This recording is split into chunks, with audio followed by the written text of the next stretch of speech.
Congratulations, sis. You made it through day 5. That is something to clap about because listen, not everybody can make it and be disciplined through day 5. But hey, even if you fell off the wagon at some point within these last 5 days, what we're not going to do is condemn ourselves and live in a tizzy of guilt or anything like that. So just shake that thing off, get back on the wagon and keep going.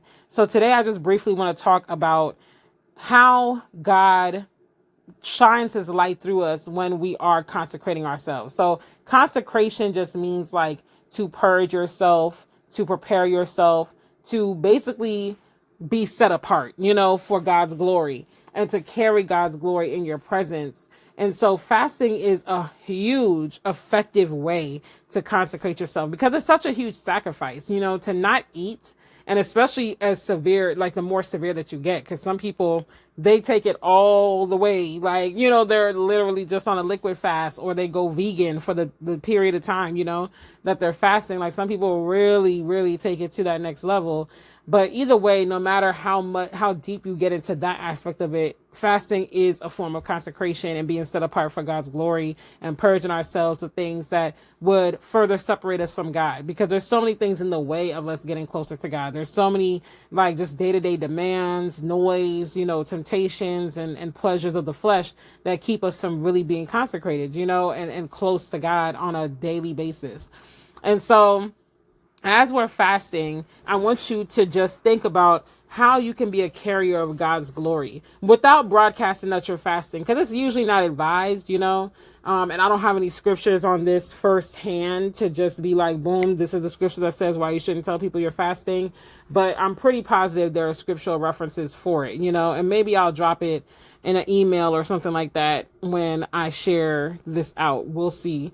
But they definitely advise you don't tell people you're fasting. And I think a reason why they advise that is so that you're not taking the glory away from God onto yourself. Like, oh yeah, I'm denying my flesh and I'm fasting and I'm doing this and that and God's, it's like, let you just carry God's glory and let his glory shine through you without you telling people like, I'm doing this thing to consecrate myself and to take the glory away from God.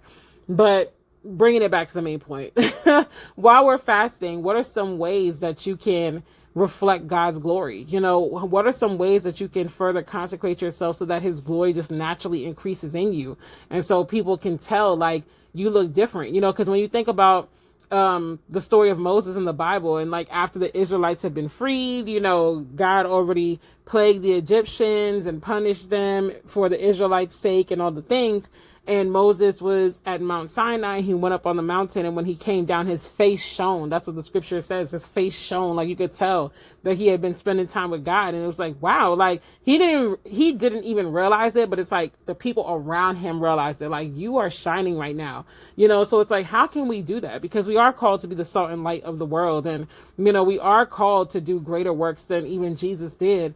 And I truly believe that we should be able to walk into rooms and people literally feel the glory of God just in our presence. And let me be clear, that doesn't mean that you have to be over the top, quote unquote, in the sense of like, you got to be always saying Bible verses or speaking Christianese, as we call it, like, or just always like dressing a certain way. So like, how some people would dress, within certain sectors or denominations, they would have like not a uniform, but just believe like if you don't wear XYZ, like you're not holy, you're not righteous. So you don't have to do that. If you feel called and led to do that, there's absolutely nothing wrong with that. So let me be clear about that.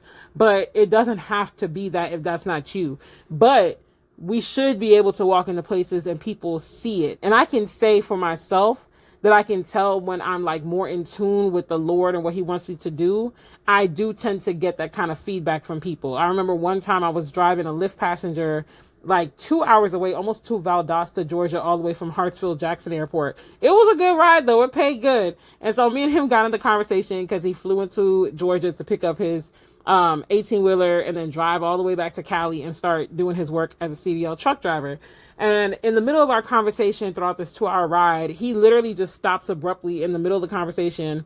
And he's like, I'm sorry to interrupt you, but I just got to tell you, like, you are shining. He was like, you have a glow to you. Like, I don't know. He's like, it's different. Like, what is that? Why do you glow like that? And I was like, I gotta be honest, it's nothing but God. And I just started evangelizing to him and stuff. And he had grown up, in the faith. I don't know if his parents were really saved though, when he really like got into the nitty gritty, but nevertheless, he grew up knowing like of God and the Bible and stuff. And he like fell away, So when I was telling him all that, he was like, wow, like I want that, cause he was, long story short, he was telling me about a lot of stuff that kind of like went left in his life over the last 5 years or so. And he's like, I want to get that. Like, I want that glow. I want that joy, that light that you have about you. And that was a period of my life where I was knee deep, like I was really like in my word. I was praying. I was focused. I was locked in with God, So I can say firsthand that in my own life, I've experienced that where people are like, you are shining and it's the glory of God. Where I walk into a room and the atmosphere shifts because I walked in and it's to the glory of God.